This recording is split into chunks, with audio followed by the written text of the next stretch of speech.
Yeah, Kel'el, just could you kind of take us through what the last few weeks of practice have been like for you? Coach Woodson said he's been really pushing you a lot, and I guess tonight to knock down a couple or a three, scoring inside a little bit. How do you feel like your game is at this point?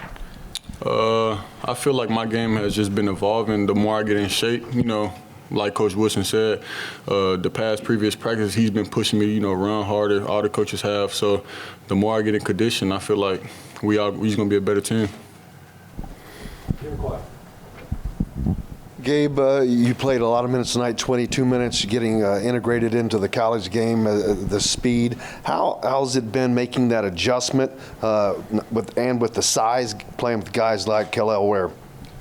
Yeah, I think, playing extended minutes tonight kind of showed me that, you can still get tired with those long media timeouts. But playing with guys like Kel'el, it makes the game a lot easier. Just to be able to read ball screens and be able to come off, like you can just throw it up if somebody's not there, or if they're trailing it, or if they can't see the ball. So, it definitely adds a whole nother element to the game that makes it more fun. Right here then, Zach.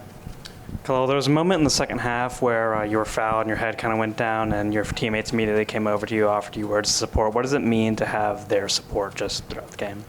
That means a lot because, if you do make a mistake, just leave it in the past. You just move on to the next play and the next play and just keep going until we win the game. Zach, then Trevor. Gabe, this is, I guess, kind of an obvious question, but as somebody who's always kind of got the whole offense in mind, what does a guy like Kel'el open up for you when he can step from behind the three-point line, he's good moving in space, and obviously the way he can finish around the rim? Yeah, he just, I would say he just creates a lot more space vertically and just throughout the court, especially being able to step out and shoot like he can.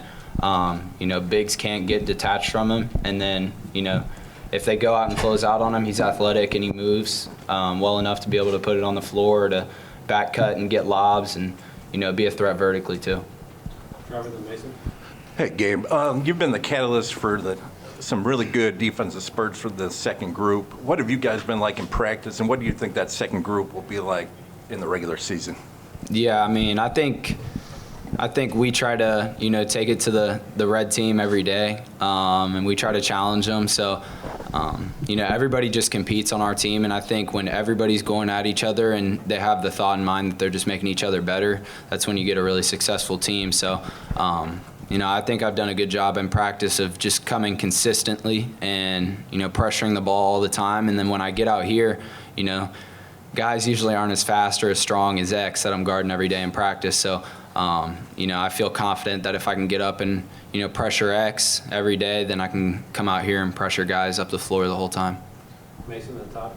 For either of you, kind of going off that theme of defense, there was a moment with about a minute left in the first half where Woodson called timeout and you guys kind of huddled and then really kind of just, it seemed like clicked, especially from that point on, going on into the second half. What was said in that timeout, and kind of how did you guys close out on the perimeter in the second half? Well, we knew that they were a team that could shoot the ball, and so we just had to make sure that we get to the three-point line, because if they drive in, then of course we have bigs down there that could block it. Me, Lico, and just even, and Walk, he had a couple blocks tonight. So all we had to do is just take away their three-pointers. Todd, then Mike. Kel'el, a lot of your production has been in the second half after slow starts. What do you think gets you going, and then what keeps you going?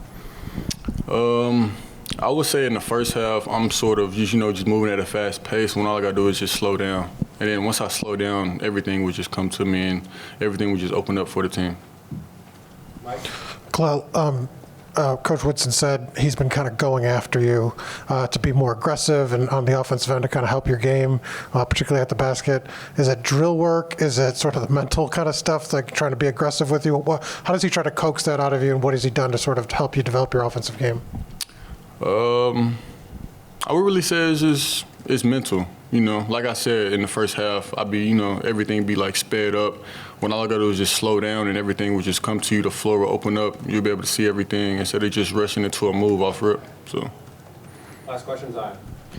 Gabe, you've been orchestrating the break a lot in these last couple of games. Just what does it do for your team when you guys just get out and run? Yeah, Coach Woodson has made it a point to us that we want to try to thrive in transition and get a lot of fast break points. So anytime I get the ball and see open floor, I want to push it and try to get guys easy shots. I think that's deflating for a defense to give stuff up in transition, and with our ball pressure and our anticipation on defense, we can get out and run a lot, and that's good for us. Thanks, guys. Thank you. Yeah, appreciate it.